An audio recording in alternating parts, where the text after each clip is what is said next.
Hello and welcome to Films and That. My name's Sam Hall. The afterlife, the great unknown, the undiscovered country. Depictions of the afterlife are as old as art itself, and the world of visual media is no exception.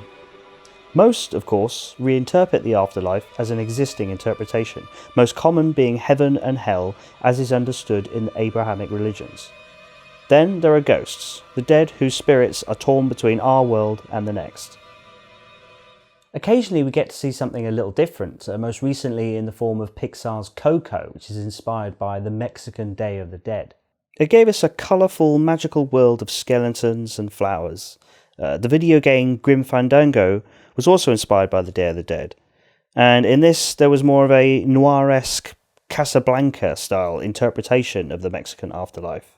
Both of these take some inspiration from the 1988 Tim Burton film Beetlejuice, which is the focus of this week's Core Concepts. The premise is batshit crazy, and I love how creative it is. A married couple die in a car crash, but we skip past the tragic aspect of this sudden turning point, and the story changes to a situation in which the newly departed couple are trying to scare away the new tenants from the place they once called home. In order to do that, they're willing to bring in the help of a dangerous bio-exorcist, whose name is Beetlejuice.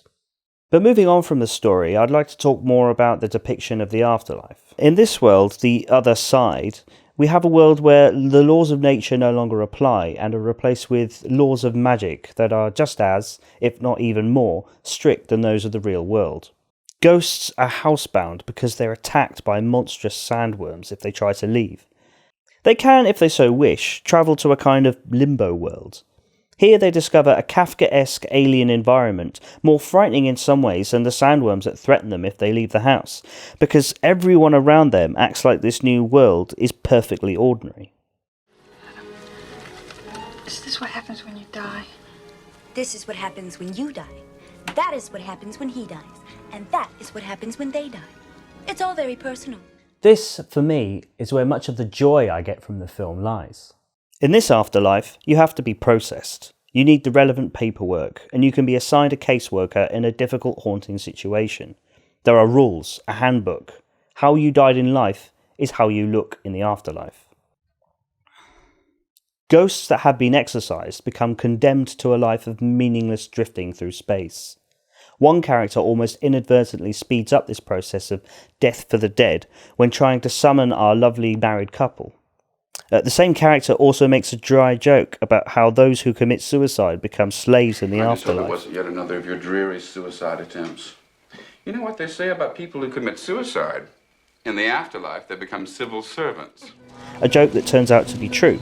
Please report to door number 1. All new arrivals report to wait. This bizarre, creative attention to detail is everywhere. This world is more than just a metaphor for bureaucracy. Lost in a world they barely understand, trying desperately to adapt as quick as they can. It could also be viewed as an allegory for disability. The initial shock makes life extremely difficult, but by the end of the film they've managed to adapt and find some semblance of happiness in their unpleasant circumstance. I, for one, am glad that the likes of Beetlejuice and Coco exist. I think there's plenty of room for more creativity in depictions of that which we are most afraid. After all, no matter what you believe, you have to admit that the lack of evidence in the afterlife should be surely viewed as more of an opportunity to be as creative as possible. Looks like I'm next. Good thing, too. I gotta do a photo shoot for GQ in about an hour and a half. So that's it for this time on Core Concepts. Please don't forget to like and subscribe, and we hope to see you next time. Goodbye.